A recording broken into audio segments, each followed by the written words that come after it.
蜘蛛人惊奇再起2：电光之战无疑是我最喜欢的蜘蛛人电影，就算放进 MCU 与 DCU 乃至全英雄片种里对比，它大概也在前5名。同时，这部电影可能也是影史上评价最为两极的蜘蛛人系列。相比逃避版被许多人诟病的第3集，电光之战并没有太多欢乐的槽点作为民营广传。作为制作预算高达系列之最的蜘蛛片，它在上映前备受期待，甚至索尼野心勃勃，当年很早就有意计划拍摄第3部曲。然而尽管取得不错的票房成绩，电光之战在上映后的口碑不佳，加上其他因素，直接导致了该系列成为了唯一一部没有第3部曲的蜘蛛人电影。甚至连1977年最早的蜘蛛人都曾以录影带的方式发行过自己的3部曲。那么这部电光之战到底出了什么问题呢？又或者换个角度，今天影片呢也是我想再次思考，7年过去，在如今英雄片当道的现在，为什么我依然喜欢电光之战？要细分析这个疑问有几个时空背景前提要说明。逃避版的蜘蛛人无疑是许多人的童年回忆，就算以现在的眼光来看这3部曲也是不错的蜘蛛人电影，我小时候是很爱的。我还记得2007年那个时候，我家旁边的百视达还在营业，蜘蛛人3下档刚上 DVD 后，某个周3正好碰上了台风，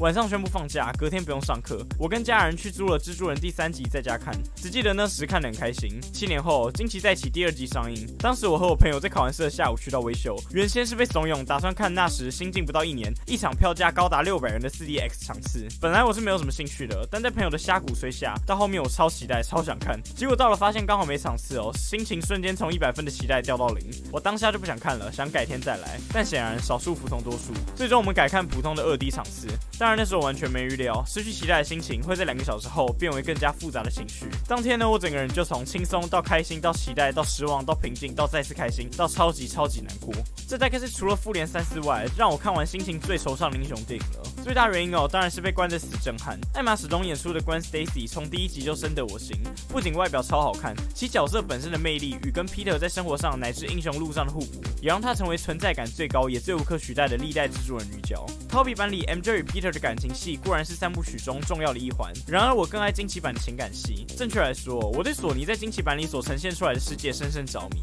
我也一直觉得惊奇版的画面带有种锐利又干净的感觉，就算带入蜘蛛人的 CGI 也没有违和感。国外其实有不少网友对12年的惊奇版就蜘蛛人的造型上给出了负面的评价，但并没有太影响我的看法。Peter 打造蜘蛛装的片段乃至2集中都有出现了改造蜘蛛发射器的桥段，不仅加深了某种真实感，也让观众打从心底觉得超帅。仔细看看这版的发射器特效 ，Peter 发射时发射器会亮出红灯，并且有些微喷雾出来的水汽感，加上利落的音效。而第2集中首次对抗电光人，电光人的电传导到发射器，将 Peter 打飞，发射器被电坏，而让里面储存的蛛丝不断喷出，导致 Peter 只剩下右手的发射器可以正常使用。在这情况下电光人丢出一台警车要攻击楼梯上的民众 ，Peter 跳跃转身，慢镜头加特写环绕四周，楼梯的铁质扶手被导入电，下一秒就要电到伸手出去的路人。Peter 在这一瞬间发现，并立刻按下右手发射器的机关，使蛛丝朝3方向射出，形成大蜘蛛网，第一时间挡下了警车，并利用拉线的方式吐出蛛丝，拉住2位正要伸手的路人，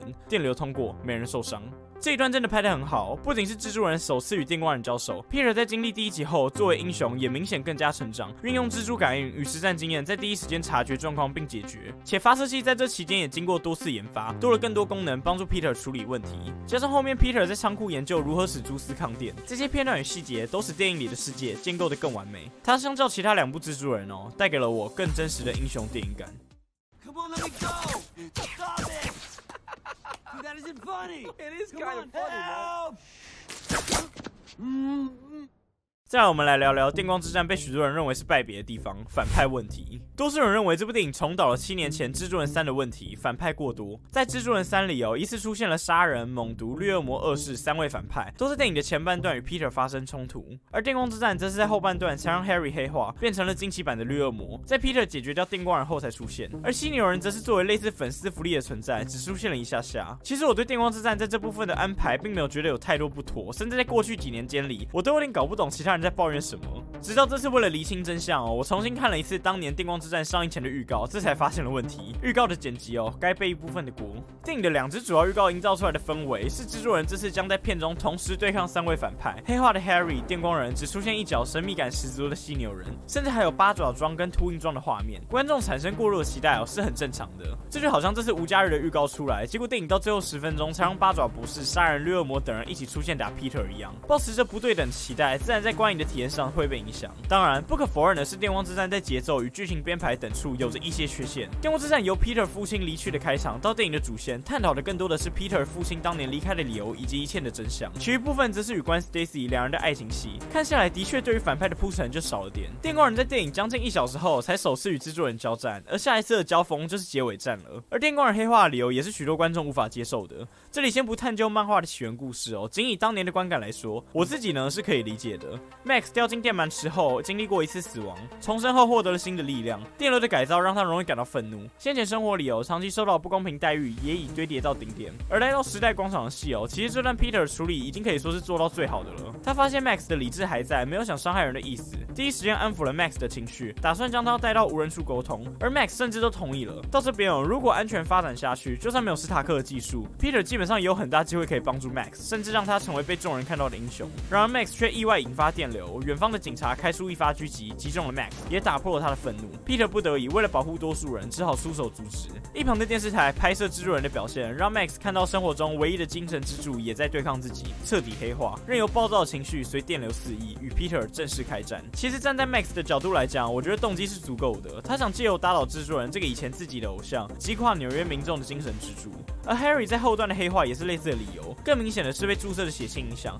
如逃避版第2集的绿恶魔二世，作为下集的反派之一抢先登场。只是在剧情方面先重创了 Peter， 带出之后更多的剧情发展。只可惜最后全系列被腰斩 ，Harry 在这的黑化就显得雷声大雨点小了。不过还是得夸一下，电光之战特效是做的真的很好，肯定也是预算真的充足。电光人的特效很帅，配合 BGM 炸下去，打击感非常够力。且结尾战虽然是在夜晚打戏也没有因为光线昏暗而偷懒，电光人的光效反而点亮了四周场景，尤其是追着 Peter 电击的那几段慢镜头运用，形成很好的视觉效果。对比其他在夜晚打架的特效大片电光之战才是真正利用了黑暗空间，衬托出更加效果。这部的电影配乐也是让我对他印象特别深刻的原因。电光人专属的 BGM， 从令人不安的平静到压抑，再到毫无保留的一次宣泄爆发出来的感觉，我至今依然记得当初在戏院看到电光人打出攻击的段落，那时华丽的视觉特效与激昂配乐带给我的震撼，更比起后来二刷 4DX 版，让整体表现获得2次升华。即使我已经2次观看，也还是对同样的片段再次感到赞叹。后来我才发现原来这节配乐是由 Hans Zimmer 与其他6人团队负责，不止配乐优质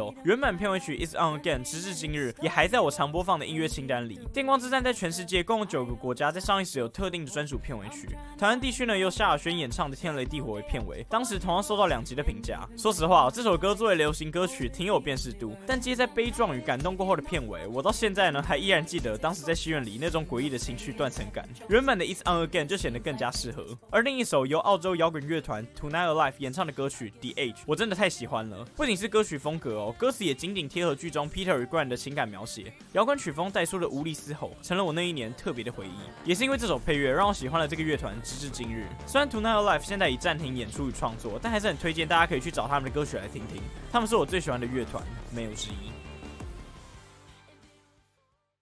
总之，我是真的很喜欢惊奇再起的蜘蛛人。当年电光之战后，我痴迷了蜘蛛人整整2个月，不仅买了他的电影小说，还真的花了一段时间研究打造自己的蜘蛛丝发射器。到现在电光之战我每年大概会重看3次左右，属于少数我会每隔一段时间就主动想复习一遍的英雄片。也是到了前阵子的重温我才更加了解为什么会有那么多人不喜欢这部片。其实我都可以理解与接受，但同时电光之战对我来说不仅仅是一部英雄电影，和其他的蜘蛛人电影不同，它是我第一部到戏院2刷的电影，也是我第一部体验的 4DX 电影，因此在情感上本来就加了很多分了。从它上映以来，每当网络上有相关讨论文章，下面的留言呢就会明显有2派不同意见的人在争论。说实话，我已经有点麻木了。电影心得本来就是相当主观的，对我来说，就算全世界的观众都讨厌这部蜘蛛人，也不会影响我的看法。它就是这样一部让我私心喜欢，以至于就算我知道它有所缺点，我也愿意无条件包容与忽视的电影。当然，更多的是我觉得这些都瑕不掩瑜。我很喜欢惊奇版里对关于 Peter 的情感描述，对于后续关的死虽然痛心，但也不可否认，正是因此将这部推向我最爱的蜘蛛人电影。安德鲁·加菲尔饰演的 Peter 人物缺陷明显，却也成就了其角色魅力，且在2部曲中与民众的互动感人。尤其是第1集中，工人为了报恩特地帮助蜘蛛人的片段，我看几次感动几次。对于安德鲁的表现我是属于非常喜欢他的那派观众。也正如最近推特上的 tag， 我很期待有生之年可以看到惊奇版的第3集后续。前几年呢，都觉得这是个一辈子无法获得满足的愿望。在看完无家日后，感到心里稍微平衡了一些。而现在看了惊奇3，或许真的有机会，只期待那天赶快到来吧。再换另外一个角度讲连现在的猛毒都有3部曲了，我们这些惊奇版的粉丝心里怎么可能会平衡？正如我刚刚提到的哦，惊奇在邪恶评价太两极了，做成影评分析太多，显得矫情没必要。所以今天的论点哦，很像那种很少看电影的人会说的，哇，这部电影真的很好看，真的很帅很酷。因为做这支影片哦，只是为了抒发我这几年来的一个小小心愿，那便是在蜘蛛人热潮再次袭来时，做一支影片表明我非常喜欢电光之战。趁着这次机会哦，把我一直以来想说的说一说。我很确定我不会是那些少数人，但就算是也没关系，因为这部电影带给我的意义呢，早已远超过这究竟是不是一部好看的蜘蛛人这个问题本身了。每当我再次重温或是听到电影专属的惊奇 BGM 时，我的回忆与情感就会随着电影里 Peter 吐丝摆荡的声音，再次在我脑海与心头窜起。它代表了对我来说很重要的一段青春回忆，这就足够了。